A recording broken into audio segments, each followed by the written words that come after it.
칸트는 이성이 경험을 벗어나 자꾸 다른 생각을 한다고 합니다. 그래서 필연적으로 오류가 발생한다고 합니다. 그래서 영혼이나 세계나 신에 대해서 알 수 없다고 말합니다. 안녕하세요, 베누저TV입니다. 오늘은 칸트의 사상에 대해서 한번 살펴보려고 하는데요. 잘 아시는 것처럼 칸트는 인간이란 무엇인가 이런 질문을 던졌습니다. 그리고 그걸 알기 위한 하위 질문으로 진선미에 대한 질문을 했습니다. 진은 나는 무엇을 알 수 있는가? 선은 나는 무엇을 행해야 되는가? 미는 나는 무엇을 바라도 좋은가? 그리고 각각 이게 순수이성 비판, 실천이성 비판, 판단력 비판이라는 세 비판서로 답변이 됩니다. 먼저 공통되게 이 비판이라는 말을 한번 살펴보면은 여기서 말하는 비판은 일반적 의미의 비판이 아니라 그게 어디까지 가능한지 한계를 설정하는 의미로 쓰입니다. 그래서 인식은 어디까지 가능하고 어디서 한계가 있는지, 도덕도 마찬가지로 또 목적론도 마찬가지로 다루는 것이 이 비판입니다. 그리고 이 세 가지는 서로 묶여 있습니다. 그래서 이 세 책을 제대로 보지 못하면 사실 칸트를 제대로 이해했다고 하기가 어렵습니다. 먼저 순수 이성 비판을 한번 시작해 볼 건데요. 오늘은 서론, 감성, 오성, 도덕과 연역, 결론 이렇게 해서 무려 5파트로 한번 시작해 보도록 하겠습니다.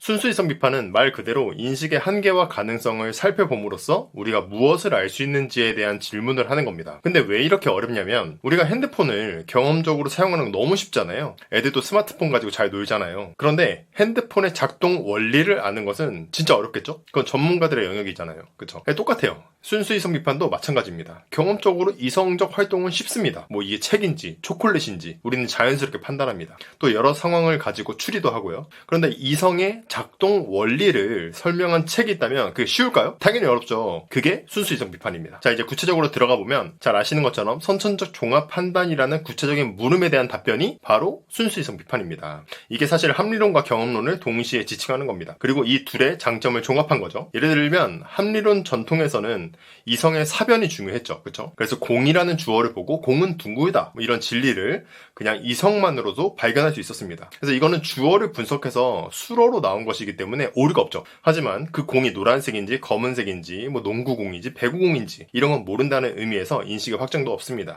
그래서 명제적으로 분석 판단이라고도 부릅니다. 다른 한편으로는 경험론은 공은 노랗다 뭐 이런 것처럼 경험을 통한 인식의 확장이 가능하지만 내가 잘못 볼 수도 있잖아요. 그렇죠? 그러니까 오류가 발생할 수 있습니다. 그래서 이거를 경험 판단이라고도 하고 종합 판단이라고도 할 수 있습니다. 그래서 이 둘의 장점을 합친 게 분석적 경험 판단이고 칸트의 말로는 선천적 종합 판단이라고 할 수 있는 거죠. 이거는 오류도 없고 경험의 확장도 가능하기 때문에 최고의 인식론이라고 할 수 있겠습니다. 그래서 이 인식론은요 7 플러스 5는 10이다 이런 수학이나 물리학적 명제에서 잘 드러납니다. 우리가 경험적으로 인식하는 것에 관해서만 말할 수 있다고 하고 경험을 넘어선 초월적인 것에 대해서는 필연적으로 오류가 발생한다고 합니다. 영혼이나 세계나 신과 같은 이념적인 것들은 우리가 알 수 없다는 거죠. 자, 그럼 질문이 생기죠. 그렇다면 우리가 경험한 것이 어떻게 진리일까요? 그건 우리 안에 경험을 가능하게 해주는 선언적 원리들이 있기 때문에 오류 없이 가능하다는 겁니다. 먼저 칸트는 감성과 오성과 이성이라고 이렇게 세 부분을 나누는데요. 감성은요 감정적이라는 그런 감성의 뜻이 아니라는 거 당연히 아시겠죠. 그리고 오성은 지성이라고도 번역되는데 저는 이제 오성이 편해서 오성이라고 부르겠습니다.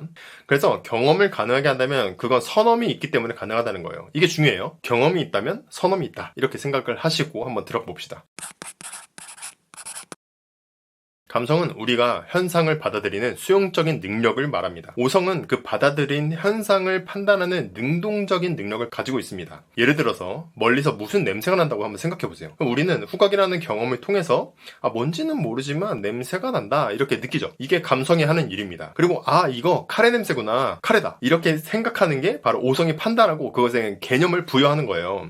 그러니까 감성과 오성은 항상 콜라보를 내줘야 합니다. 유명한 말이죠. 직관 없는 개념은 공허하고 개념 없는 직관은 맹목적이다. 이거 유명하니까 이제 기억해 두시고요. 좀 더 구체적으로 볼게요. 우리가 감성 차원에서 뭔가를 경험할 때 그걸 경험적 직관을 통해서 경험한다고 합니다. 그러면 경험적 직관이 있다면 뭐가 있을까요? 그렇죠? 선험적 직관이 있다는 거죠.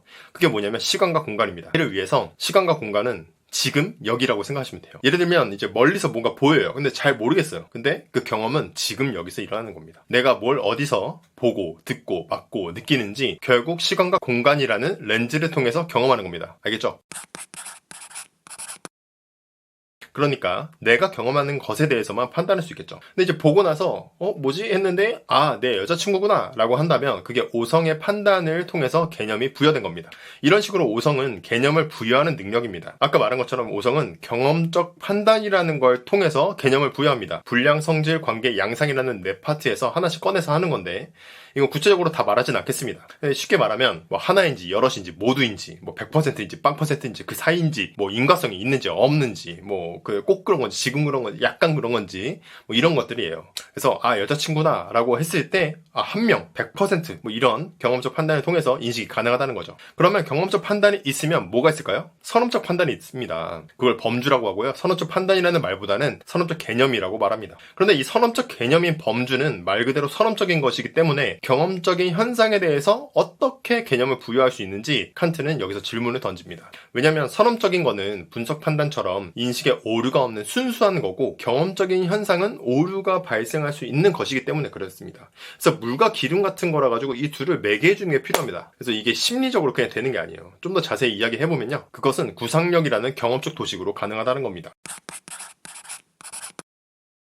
멀리서 뭔가를 보고 저거 나무 같다 라고 했을 때 우리는 이미지를 스케치하죠. 머릿속에 스케치합니다. 그 도식을 통해서 그 개념을 부여할 수 있는 겁니다. 그런데 이 경험적 도식은 사실 이미 보인 표상을 그냥 재정리해주는 결과에 불과해서 이걸로 선언과 경험을 이어준다고 말하기는 좀 어렵습니다. 자, 경험적 도식이 있다면 당연히 뭐가 있죠? 선험적 도식이 있습니다. 그게 바로 시간 형식의 규칙이에요. 이거 나무 같다 라고 하는 경험적 도식이 성립하려면요, 이미 시간 안에서 그 표상이 통일되어 있어야 하니까요. 그래서 도식은 시간 규적의 형식이라고 할 수 있습니다. 이 도식이 없다면 경험적 도식도 불가능하고, 그러면 범주는 시간 밖에서 추상에 머물고 직관은 그냥 단순한 감각의 총량으로 인식될 겁니다. 그래서 제가 하나의 비유가 생각이 났는데, 제 여자친구가 교회에서 성경학교 할 때 비유를 든 건데요.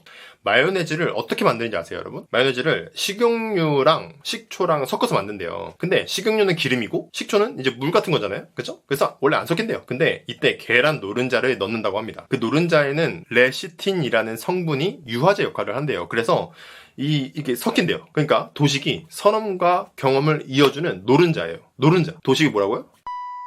이 도식의 기저에는 또 원칙이라는 게 또 존재합니다. 또 복잡해요. 아까 판단과 범주를 말할 때 불량, 성질, 관계, 양상이라는 네 카테고리가 있다고 했잖아요. 그래서 도식에도 불량, 성질, 관계, 양상에 따라 또 존재하고 또 그 기저에는 원칙이라는 게 또 있습니다. 아무튼 쉽게 말하면 판단, 범주, 도식, 원칙이라는 네 가지 형식이 차례대로 발견됩니다. 근데 실제로 존재한 순서는 거꾸로예요. 원칙이 있어야 도식이 있고 도식이 있어야 범주가 있고 범주가 있어야 판단이 있죠. 근데 이 오성이라는, 특히 이 범주라는 놈이 항상 문제예요. 범주라는 놈이. 왜냐면 이제 그게 경험적 현상이랑 붙어있기 때문에, 감성이랑 좀 밀접한 관계를 가지고 있기 때문에 항상 문제인데요. 도식은 어떻게 범주가 경험적 현상에 작용하는지를 보여주는 설명서 같은 거예요. 칸트는 그 범주 자체의 자격 검증을 추가로 해야 된다고 합니다. 그러니까 어떤 거냐면 범주가 왜 필연적으로 적용될 권리를 가지고 있냐, 이런 거죠. 그 자체가 의문인 겁니다. 예를 들면 판사가 판결을 하려고 합니다. 근데 그 판사가 자격 검증이 안 됐어요. 그러면 그 판결을 믿을 수가 있습니까? 믿을 수 없죠. 그래서 그 판사의 자격 검증을 먼저 하는 겁니다. 이게 도식이랑 비슷해 보이지만 다릅니다. 한번 들어보세요. 이 권리 검증을 선험적 연역이라고 합니다. 연역은 뭐냐면 아예 처음부터 범주라는 분류표가 왜 보편적으로 유효한지 그 자격을 검증하는 절차입니다. 도식은 사용 설명서고 연역은 자격증 같은 거예요. 연역에 대해서 짧게 말하면요, 칸트는 나는 생각한다 라는 선험적 통각이라는 동일성을 확보해서 여기에 대답합니다. 모든 표상에 나는 생각한다 라는 게 동반돼야 하나의 의식, 하나의 경험이 되겠죠. 그러면 여기서 즉각 결론이 나옵니다. 하나의 의식이 되기 위해서는 표상들이 결합해야 한다는 겁니다. 그런데 그 표상의 결합은 우연적으로 되는 건 아니고 규칙이 있어야 돼요. 규칙. 근데 그 규칙이 뭐야? 그게 바로 범주예요. 범주. 순수이성 비판 A판에서는 이것을 세 합성으로 풀고 그 세 합성이 최종적으로 선험적 통각의 동일성에서 통일이 될 때 비로소 객관적 경험이 성립한다고 말합니다. 이 세 합성은 뭐냐면 직관의 각지, 구상에서의 재생, 개념의 재인 이런 건데요. 자, B판에서는 뭐라 하냐? 직관의 다양은 한 의식 속에서 결합될 수 있어야 한다, 이런 명제로 그냥 이제 직진합니다. 여튼 결론 단순합니다. 경험이 가능하다면 범주 적용도 필연적이라는 겁니다. 왜냐하면 경험의 가능 조건이 곧 범주의 조건이니까요. 자, 연역은 이 권리를 확보합니다. 그리고 그 다음이 도식이에요. 그래서 정리하면 연역이 범주의 자격증 이라면 도식은 그 자격이 실제로 시간이라는 매개 안에서 어떻게 작용하는지를 보여주는 사용 설명서 같은 겁니다. 자, 여기까지 해서 감성과 오성 파트로 나눠봤습니다. 칸트는 이성이 경험을 벗어나 자꾸 다른 생각을 한다고 합니다. 그래서 필연적으로 오류가 발생한다고 합니다. 그래서 영혼이나 세계나 신에 대해서 알 수 없다고 말합니다. 이게 실천 이성 비판으로 넘어가는 중요한 대목인데요. 그런데 아쉽게도 내용이 좀 길어져가지고 이성 파트와 새 비판서 사이의 관계는 이어지는 영상에서 다뤄야 할 것 같습니다. 짧은 시간에 많은 내용을 다루다 보니까 얕은 수준에서 설명한 것 같아서 아쉽고, 또 추가로 비유나 또 많은 해설이 좀 필요할 것 같은데 그 부분을 제공해드리지 못한 것 같아서 죄송합니다. 그러나 한번 나름 열심히 했고요. 그리고 개인적으로 좀 리스크가 뭐냐면요. 제가 쉽게 설명하기 위해서 의역한 부분들이 분명 존재합니다. 그래서 끝나고 나서 저도 영상 다시 이제 편집하고 그렇게 보면은 이걸 이렇게 말했네 이런 순간들이 있습니다. 근데 어쩔 수 없죠. 그래도 여러분들에게 조금이나마 도움이 되었으면 좋겠습니다. 그리고 좀 도움이 되셨으면 좀 잘했다고 칭찬도 좀 댓글로 남겨주시고 좋아요도 좀 눌러주시죠. 그리고 늘 댓글 달아주시고 관심 가져주시는 류 선생님 감사드립니다. 덕분에 포기하지 않고 계속 영상 올리고 있습니다. 최고! 자, 그리고 이제 모두에게 인사드립니다. 날이 갑자기 좀 추워졌는데 감기 조심하시기 바라고요. 구독하시고 알림 설정 하시면 다음 칸트의 이성 부분과 실천성 비판과 판단력 비판에 대한 내용도 바로 만나보실 수 있습니다. 감사합니다.